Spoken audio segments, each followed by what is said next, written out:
Okay. So to begin, what was it about this book that drew you to doing a film adaptation of it?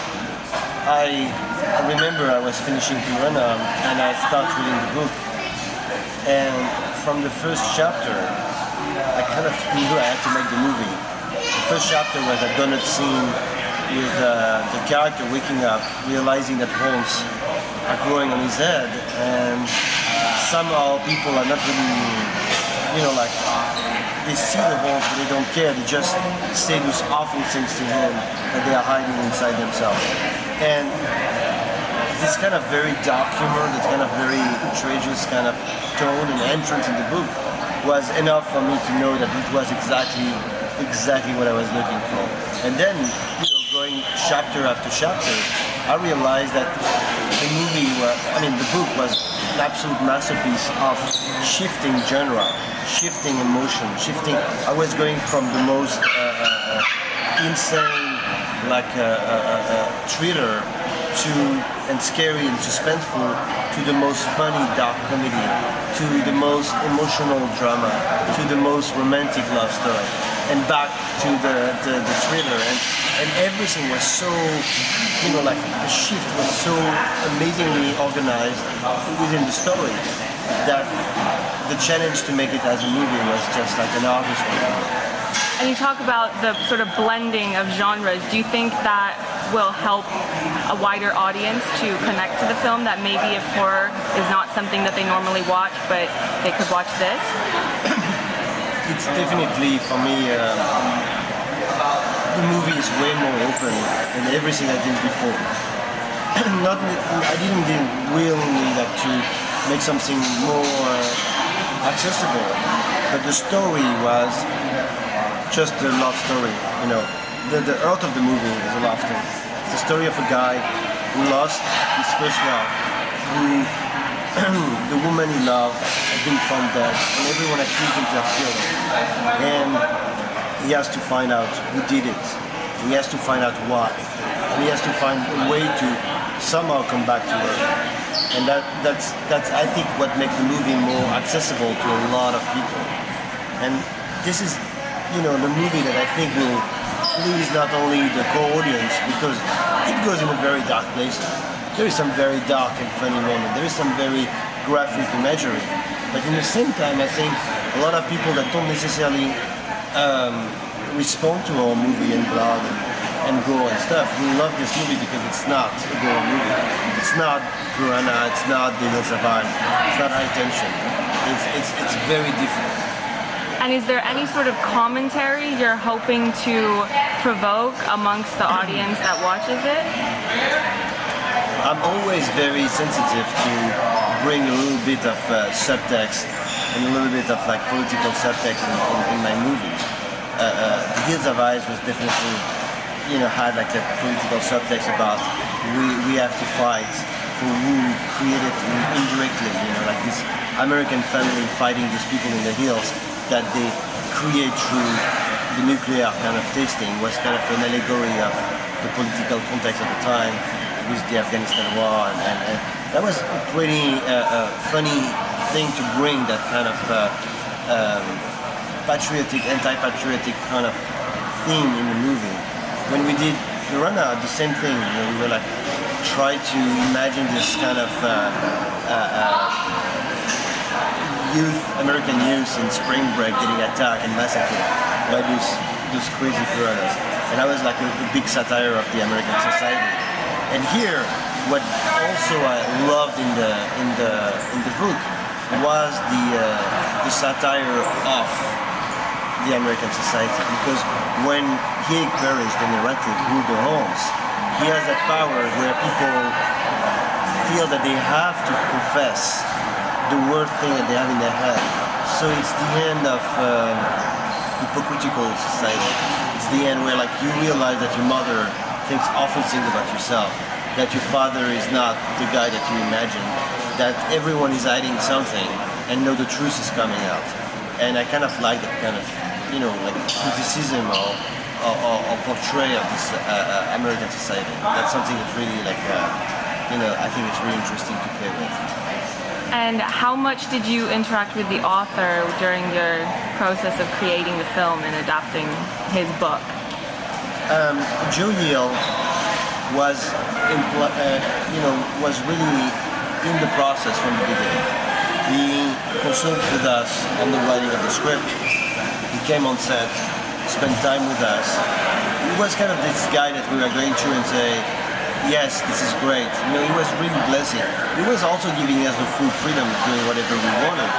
But at the end, I loved the book so much that I wanted to be sure that the film would be respectful and faithful to what I felt when I read the book. And I thought that Joe Hill's involvement was like the key of success in the adaptation. So he came on set, and then we showed him the movie when the movie was finished and cut. And the fact that he responds so positively, that he loved the movie so much, that even like yesterday he said in old age that the movie was better than the book somehow, which we can discuss that because I love the book so much as well. So, but it was amazing. It's just like the perfect, at least we know that we don't have only like his approval, we have his blessing. I was not expecting necessarily. And how was it to work with Daniel Radcliffe? Because he's got such star power, but he's someone who cares so much about just quality work and not just doing the big blockbusters. He's the most humble human being I ever met. Knowing who he is and knowing what he represents, I never felt one day the star power. I never felt one day that he was this, thing that you cannot access. He's the most hard-working person. He's really one of the best experiences I had as an actor. And I was not expecting necessarily this. When I met him, I knew he was a really good guy, but I couldn't really know at the time that he would be such a skilled actor. And he makes everything feel so easy. In the movie he's going from so many different kind of emotion, and he's doing it in such a perfect way that it feels like it's like, oh yeah, he just came here and he's doing it and it's so easy for him. But no, it's like a lot of work. It's a lot of work on his side. And I think that Harry Potter was an amazing beginning, but it was only the beginning of what's coming from him. Great. So being that the death of a woman is so central in the story and this character's journey, were you wary about the fact that there's a lot of discussion about sort of the glamorization of violence against women? So do you have any thoughts on that? Yeah, the question of violence in movies is always the center of a lot of reflection. I kind of put myself in a different position, with the exception of Piranha, that's really like an horror comedy. It doesn't really qualify, but all the very realistic kind of violent movie that I've been doing and directing, always been putting myself on the side of the victim, because I want to be scared. I want to be scared. I want to be immersed in the story. The immersion is for me the key of a good movie. When you forget that you're watching something and you're just living the experience. When you feel exhausted at the end of the movie because you went through hell with the character. And I think that's what's really important. And that immersion, for me, goes always when you're all on the people being attacked, not the people attacking. So the violence for me goes always I'm always in empathy with the violence. I'm always on the side of the victim. I always feel for them, and I always want the audience to feel for them. I will never glamorize a race or like a woman in Joe Carter.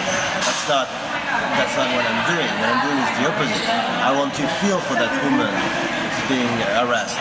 I want to feel for that woman that's being attacked. I want to feel for her that she can fight back, and the audience can feel that she's strong enough to get out of that awful situation. And I know that some other people kind of, it's the cliche of the bimbo running in the woods with the guy with the chainsaw behind. But there is a way of doing it, like you can do the way where it's kind of sexy and glamorized, and you can do it in a real way where you really feel for that person, and that changes your perspective on violence. And trust me, no one will ever find it sexy. They will find it like terrifying. And really scary, and that's what I'm looking for. Great. And then with the fact that there's this obvious connection to the devil, which is, a character within sort of Christian mythology, was there any sort of extra research done into sort of that type of religious mythology? Oh yes, we went really deep into the looking and finding all the symbols that we could incorporate. Joe Hill put so many of them already in the book, from the first name of the character to the name of the town to like so many, like to the car that is driving to, we couldn't and we wanted to extend his work and be sure that in the movie we will keep putting reference and reference and reference. Like one thing that we did in the movie is every license plate of every character is in fact a quote from the Bible in relation to their character. So we had, what I love in the story and the idea of making this movie is to use the Christian mythology and imagery of the fallen angel to create an allegory of first love, loss, and revenge. And I just wanted to, so we did a lot of research, yes. And then with the fact that these characters are confessing sort of the darkest parts of themselves, did it influence you at all in sort of how you perceive human nature doing the project? I think that I already feel like that before. I already felt, like the lake of being honest and saying to people exactly what you feel when you feel it. And that's something that really hurt me, and maybe it's because I'm really paranoid as well. I kind of maybe oversee that. So when I read the book, I completely respond to that in the book because I felt the same way before. So yes, I think the book kind of confirmed to me that the idea of, people are much more complicated than they look like, and it seems to be.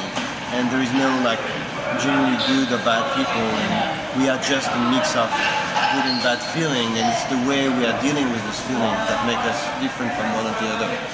And I kind of like this idea that you can actually love someone even knowing the worst thing about that person.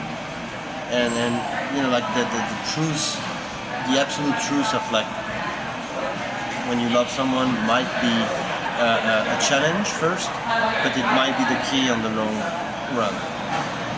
Right. And then there was some discussion about the snakes used on the film and sort of the complications with dealing with live animals. Do you have any maybe interesting stories related to that?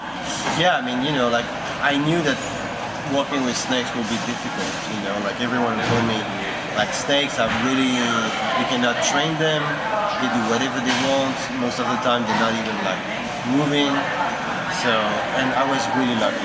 We had more than 100 snakes on set, and they were just so, moving and doing great stuff. We had much more on camera than I was expecting, and that was a really good, really good thing. After, it's difficult because you cannot get any snake on the loose. Basically, after each take, snakes are escaping to find a place where it's warmer or a place where they can hide, and they can hide in the most tight space that you can imagine. And so we had every time after each take to calm them and be sure that no one was missing. And that's great. But the hero snake that Daniel has around his neck during the whole movie is in fact a very comical one. It's a big female one that's called Princess Leia. Oh, so, yeah. And it's sleeping in a Star Wars kind of a pillow case. Right, and then one last question. Being that, you're at Comic-Con, what is your impression of this big convention? And it's a huge event. I love Comic-Con. For me, it's the place I want to be with this movie. I've been here with Piranha and Mios, and I've been here as also just a fan. And this is a place where somehow this movie added to me. Joe Hill, who's an icon here, Daniel Radcliffe, obviously, me somehow with my own movies and my previous work. It was just a perfect kind of a group of people with a movie that fits so well within the convention. Right, thank you so much.